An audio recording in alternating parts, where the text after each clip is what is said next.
Hi, I'm Graham. Welcome back to Man vs Film, and here are 10 fantastic movies for you to check out this month on Netflix. Let's get started. Number 10, The Dirty Dozen. In late March 1944, a rebellious US Army major is volunteered to train 12 convicted military criminals for a suicide mission, to parachute to a heavily guarded Nazi General Staff officer's retreat and to try and assassinate German officers on leave. To get this unorthodox assignment done, the major must convince Army brass to grant pardons to the men. If you've never seen The Dirty Dozen, it is a tremendous war movie with great character actors, a terrific story, anti-heroes by the bucket load, amazing performances, and a truly electrifying tale anchored by Lee Marvin, who is just wonderful in this movie. It's 12 men who don't want to be in the army, forced to go on a mission to kill Nazis for their freedom. It's really fantastic. Number 9, Kingpin. Roy Munson was the state bowling champion in 1979. Unfortunately, soon after he earned that honour, his hand was removed after trying to cheat the wrong guys. For the last 17 years, he's been living a very unhappy life, selling bowling ball equipment with rubber hand, and now he meets Ishmael, a young Amish man who is a natural-born bowler. After convincing Ishmael to come with him and use his talents to win money on the professional bowling circuit to help save his family's farm, the two head out and start winning tournaments. The Farrelly Brothers' terrific comedy movie has amazing performances from Woody Harrelson. It has an outstanding performance from Bill Murray, which is truly one of his greats, one of many that he did. And it's got Randy Quaid as well. This is one of those so close to the knuckle it gets kind of uncomfortable at certain points. But it is ridiculously funny.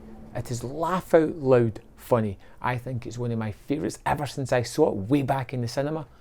And I think if you've never experienced this, I think it's one to give a shot to.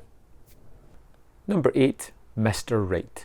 Still on the rebound after an ugly breakup, the disenchanted young woman with terrible tastes in men, Martha McKay, is about to make another colossal mistake after a chance encounter with the cryptic stranger Francis. Exhibiting a flagrant disregard for the obvious signs that he's not the one, Martha decides to give a second chance at love, only to realise that, for an unknown reason, dead bodies keep piling up around her. Anna Kendrick stars with Sam Rockwell, which is a pairing that for any film fan should be something that you just want to check out. I think Anna Kendrick is a great leading lady, and Sam Rockwell always brings something exceedingly different to his performances. This is, at its heart, a romantic comedy, but it is an assassin who's on missions, falling in love. It has all these kind of strange trappings and tropes which are rather fun to get involved with, and this is one of those kind of throwaway, entertaining flicks. Number 7, Friday the 13th. A group of young adults set up in a tent near the abandoned summer camp where a series of gruesome murders are said to have taken place back in 1980.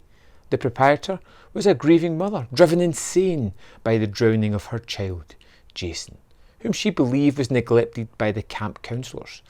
As legend has it, the last survivor of the attacks beheaded the woman, but then Jason came back, and now he is a vengeful and inexorable killer, wielding crossbows, swords, axes, and other sharp instruments. The Friday the 13th remake never quite landed as well as it should have, but that's not to say it's a bad movie. It's rather good, encompassing the first 3 movies in the Friday the 13th series. This gives a more updated Jason, someone that's a little bit more quicker in the way he moves, a little bit more of a hunter in the way he's taking down his prey. Unfortunately, the prey aren't as vibrant or as engaging as I hoped for. Still, it's fun to see Jason going about his business in deliberately bloody style. Number 6, The Ballad of Lefty Brown. When cowboy Lefty Brown witnesses the murder of his longtime partner, the newly elected Senator Edward Johnson, he strikes out to find the killers and avenge his friend's cold-blooded murder.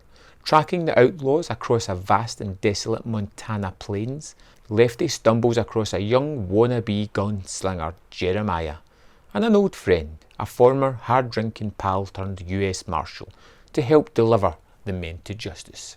What I like most about this movie is it's a kind of throwback to the 70s Western movies. It doesn't try to do anything fancy. It has a story that takes a little while to evolve. They are, riding horseback across the Wild West. They can't exactly just jump on a train. It takes a little bit of time where you get conversations between these people as they slowly discover what everybody's machinations are, why they're doing what they want to do. You get really good, exciting gunfights, and if you're a Western fan, this is one of the better ones, and it is anchored by an outstanding performance by Bill Pullman. Number 5, Police Academy.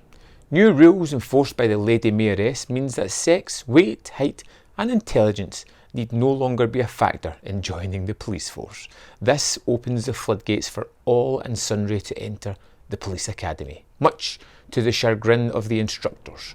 Not everyone there though, Not everyone is there through choice though. Social misfit Mahoney has been forced to sign up as the only alternative to a jail sentence, and it doesn't take long before he falls foul of boorish Lieutenant Harris.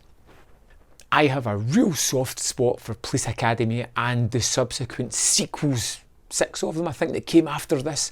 I just find them incredibly fun. Yeah, they're probably things that shouldn't or wouldn't sail today, but these host of characters are just fun together. They're engaging, they're laugh out loud funny, it's pretty silly, it doesn't really make a lick of sense really, but it's a comedy made of silly parts, and it works on that, creating, like I said, 6 sequels, so it must have done something right at the time.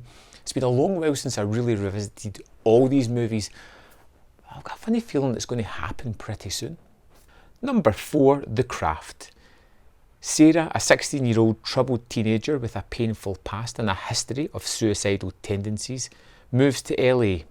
At school, she comes in contact with 3 unlikely friends, Nancy, Bonnie and Rochelle, all who are social outcasts and who dabble in occult practices. When they notice Sarah has the powers of a natural witch, they talk her into joining their coven, and they discover that the 4 of them together can do things that they never would have expected. When I first walked into The Craft in the cinema, I didn't really know what I was getting into, and I found a kind of cheesy, kind of formulaic movie that I absolutely adored. A wonderful lead performance by Robin Tunney, as well as Fraser Bulk as the kind of crazy member of this group. It's just a fun kind of teen angsty movie with witchcraft thrown in. I think there's a remake coming out this year or next year. If you haven't seen the original, now's the time to check it out. Number 3, Girl on the Third Floor. A deeply flawed ex-lawyer named Dawn, seeking a new start in life, purchases a rundown old house in the suburbs of Chicago with the intent of fixing it up to provide himself and his pregnant wife Liz a new life away from the city. He moves into the home ahead of her, determined to begin renovating. He learns through his new neighbours that the house has a sordid past and begins experiencing supernatural events within the home. This is a really creepy horror movie that is low budget but doesn't feel as if it is. It has just a couple of characters. It's set within this dilapidated house that has all these little hidey holes and strange things going on, and it creates a fantastic mood and atmosphere. It has twists and turns throughout the movie, but it's held by a great performance and some amazingly fantastic special effects that are gruesome, horrible and just wonderful to see come to life on camera. Number 2, A Ghost Story. A musician lives with his wife in a small house in Dallas. She wants to move but he does not. One night they hear a bang on their piano but can't find the cause. The husband soon after is killed in a car accident at the front of their house. At the hospital, as his wife views the body and covers it with a sheet, the man awakens as a ghost covered in the sheet. He wanders through the hospital, invisible. He comes out the door of light but turns away and closes it. He returns to the house and watches his wife grieve as time passes. David Lowery directs this amazing movie that is not for everyone. If within the first 10-15 minutes you're not enjoying this, you may not get anything out of it. Rooney Mara is terrific as the grief-stricken wife, watching her going through her trauma, and of course the notorious pie-eating sequence is heartbreaking. You know, watching this woman grieve and watching this floating sheet try to comprehend exactly what's going on is just a wonderful movie. This is something that really affected me, and I know it's not for everybody, but if you're willing, give it a chance. You may find something truly wonderful here. Number 1, The Departed. Two just graduated officers from the Massachusetts State Police Academy follow opposite sides of the law. Billy is assigned to work undercover with the Irish mobster Frank Costello to get evidence to arrest him. His true identity is known only by his superiors. The protege of Costello, Colin, is promoted in the Massachusetts State Police and is the informer of Costello. Each police officer gives their best effort in trying to disclose the identity of the other rat. Martin Scorsese's remake of Infernal Affairs is a wonderful movie, one that gets lost within his filmography. I recently rewatched this and was blown away by just how much I love it. Great performances from Matt Damon, Leonardo DiCaprio, Jack Nicholson, Mark Wahlberg, and the list goes on. This is one of those movies that just draws you in right from the outset, and you are just captivated with what is going on here. A remarkable movie, a little bit forgotten. Time for a revisit. So there we have it. 10 great films for you to check out this month. I hope you find something there that you want to watch. Let me know in the comment box if there's anything I should be checking out on Netflix, and I'll see you next time for another top 10. Thanks for watching.